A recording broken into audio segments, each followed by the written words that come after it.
Megan, you've written this week that Kamala Harris is very cautious. I mean, can you accuse her of not exciting the Democrats? I mean, I definitely think there's certain demographics that the Democrats usually excite that just have not been drawn to her, inspired by her, sometimes actively repelled by her. But I think anyone watching this election can bring their own biases and pinpoint different things that they think she's done wrong. If she wins, it will look like a brilliant strategic move to appeal to this wide, broad base and really capitalize on a centrist position. I mean, that's what Labour did in the UK election. They got this really wide, very shallow base by being so cautious. People were very critical in advance of it, but it turned into this huge majority. Mm-hmm. But they also had years to kind of build that up, do it slowly over time. Harris has had just over 100 days. Katie, is this sort of cautious approach consistent with her long-term experience as VP, as a senator? Yeah, I'd say the two themes that stand out is, one, she is really used to working across quite broad and quite disparate groups of influence. So if you look back at her earlier career as a prosecutor in San Francisco, I think, that's one of the big hits against Kamala Harris, right? Is she's this San Francisco liberal. People have a sort of stereotypical view of San Francisco politics. Actually, if you look at the major politicians that have risen through there, people like Nancy Pelosi, the former Speaker of the House, people like Senator Dianne Feinstein, it is people who can tack between these often quite opposing views, quite opposing groups of people. In the piece that I've written about her, her local paper describes how one of her political talents was that she was able to speak to these different groups, and she was able to hold together these quite unwieldy coalitions. I think the hit against Kamala Harris is also potentially her strength. As Megan says, if she loses, everybody will say she was too cautious. She tried to put together far too broad a coalition. She did some of what she's accused of doing in the 2020 campaign, where she sort of tried to stand for a bit of everything. But if she wins, we will say that, of course, that was what she should have done. She played it very safe. She didn't tack to her base. She did avoid being seen as too radical, too progressive. She really tried to run a very centrist, very careful campaign, and she really did try to appeal to, for instance, Republicans who supported Nikki Haley in that party's primary. So I think that is how she has gotten to where she is right now, is by playing it safe, by trying to speak to all these disparate groups, and by trying to hold these often quite unwieldy coalitions together. So she's sort of in this impossible situation where she will be attacked. If she had done the opposite, if she had, really gone all out on a progressive, get the base out message, you would hear even more of the attacks of she's, as Donald Trump calls her, this dangerously liberal radical from California. As she is right now, the attacks on her are, some people still say that about her, but also that, what is she doing campaigning with Liz Cheney? Why is she citing the support of Goldman Sachs? Why is she being so sort of small c conservative, so mainstream, so establishment? So I do think to some extent she is in an impossible situation. And we're going to hear a lot of being very wise after the event once we know the result of this election. So we've talked about the potential blame that she's going to get. Should we give her some of the credit? I mean, Biden only left the race in July. I mean, should we give her credit for how much she's done in this short period of time, Megan? I wouldn't say she's a perfect candidate. Nobody is. But I think when you look back to 4 months ago, when she was vice president, no one knew yet that Biden was going to drop out. No one could have imagined that she would have had this successful of a campaign. I mean, she is the only candidate on the Republican or the Democratic side who's ever bested him in a debate, apart from Biden in 2020. She's all of the criticisms that she weathered when she was vice president, of being ineffectual, of not being able to give a good speech. She's really risen to the occasion and shown that she can. So I definitely think she does deserve a lot of credit. But I mean, any other candidate in a normal situation would have had a year at least to do what she's had 3 months to do. So I think, and I don't know, I've been saying this since Joe Biden's first debate in late June, that the Democrats just didn't have a chance. Never a chance.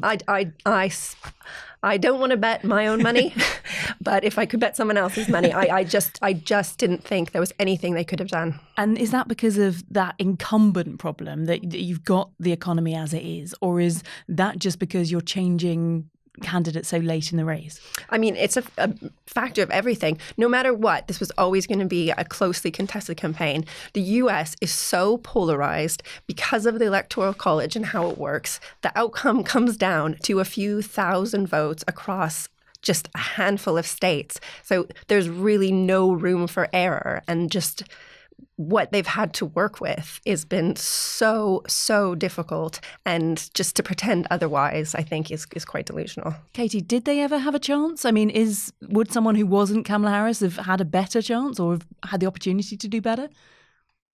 It is so close that I think we have to say, and maybe this is, irrational optimism on behalf of the Democrats speaking, but it is so close that I think you have to say they have a chance, partly because, I think one of the things that has occurred to me watching this campaign is if the Republicans had a better candidate, I do wonder how close this would be. Donald Trump is both uniquely appealing to his base and uniquely off-putting to a lot of mainstream traditional conservatives, some of whom are now voting for Kamala Harris. That is why she's going to such extremes to try to appeal to that group of people. So I think if you had a less tarnished candidate on the Trump side, this Freudian slip, because the Republican Party is really now the Trump Party, but who could stick to this very effective message about the economy, who could stop talking about the last election, who could just be slightly less repugnant in some of the way that he talks about women or that he talks about race, then I think this would not be as close as it is. But, we are where we are. It is Trump. And I think what he captures, and Megan is right to talk about, if this election comes down to how people feel about the economy and how people feel about the existing system of government, of which Kamala Harris has now become really an avatar. She is the establishment status quo candidate. I think that is what potentially motivates a lot of people to vote for Trump. It's less that a lot of people find him personally appealing, although he does have a way of connecting with voters, and more this sense that, everyone in the UK lived through this during Brexit.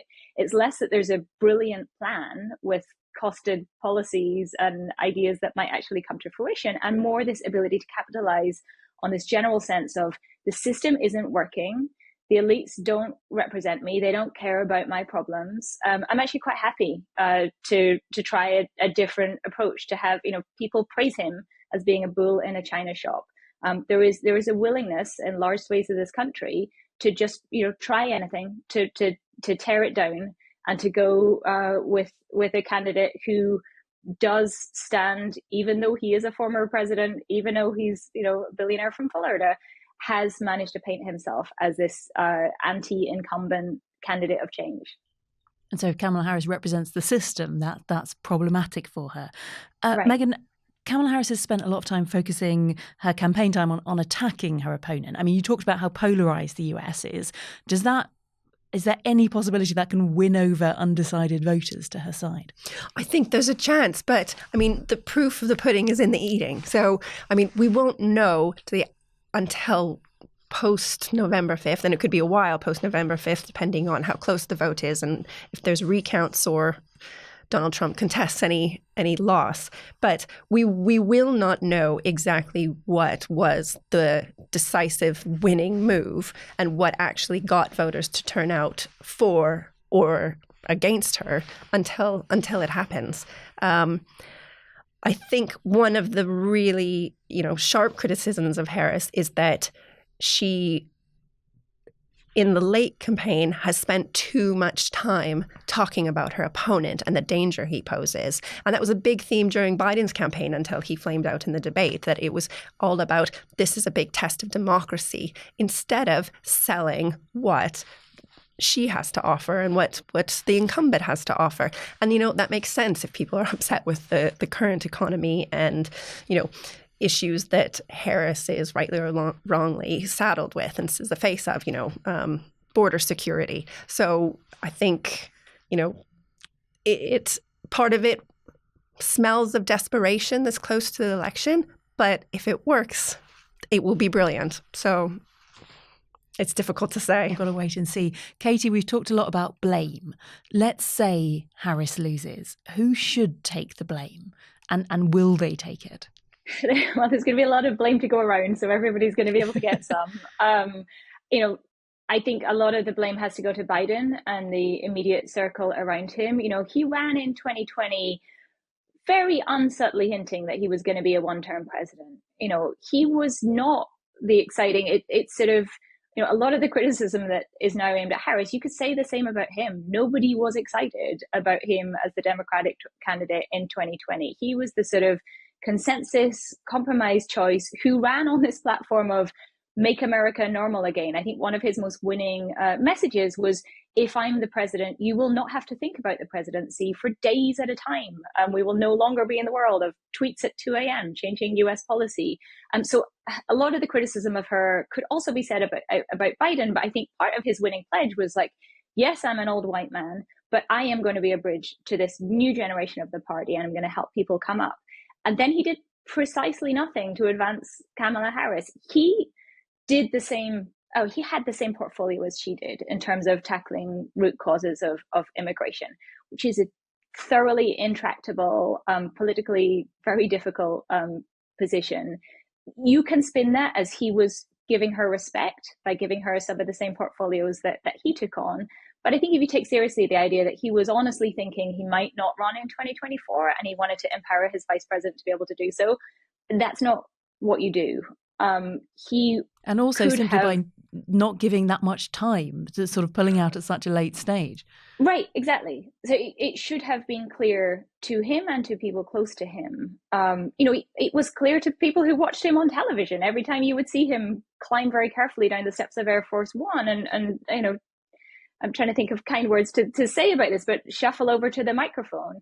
It was apparent this is not somebody who should be running for the presidency. And so he put her in a very difficult position by doing less early on and then by dropping out so late.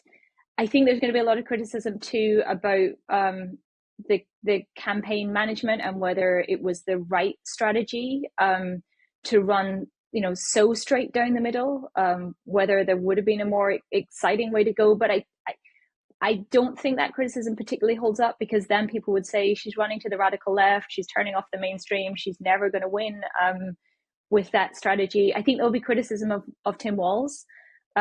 We've talked before about the choice of Tim Walz, very progressive Minnesota governor, who was seen as somebody who was very appealing to the left, who wasn't going to dent the momentum, the sort of frothiness around Kamala Harris when she first emerged as the candidate.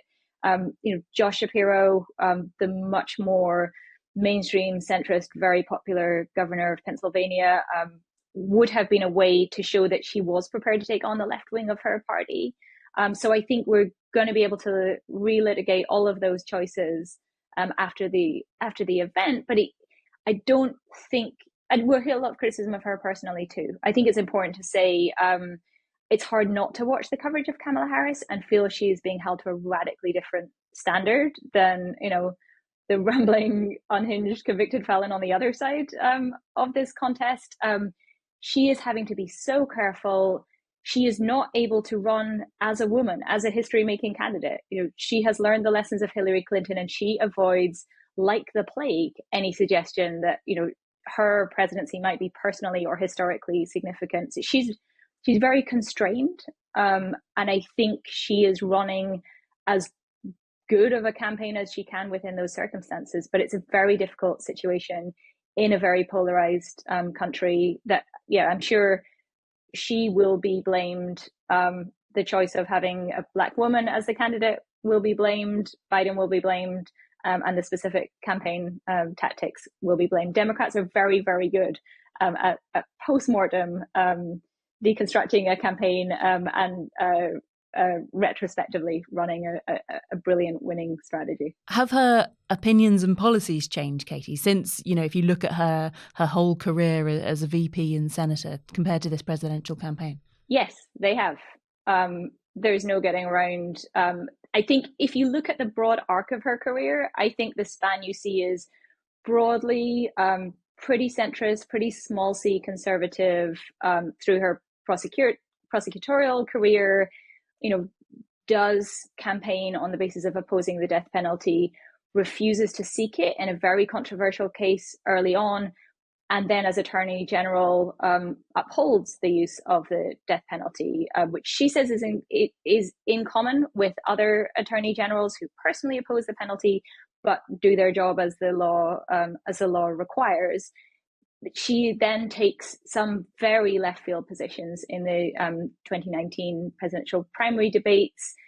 That was its own fairly unique time in American politics. It was after the murder of George Floyd. It was during this period of real attention on racial justice. And she ran, or attempted to run, very far to the left, taking positions on defunding the police, Medicare for all. She really did try to outflank her party to the left, and that is now held against her because she has shifted her position on that.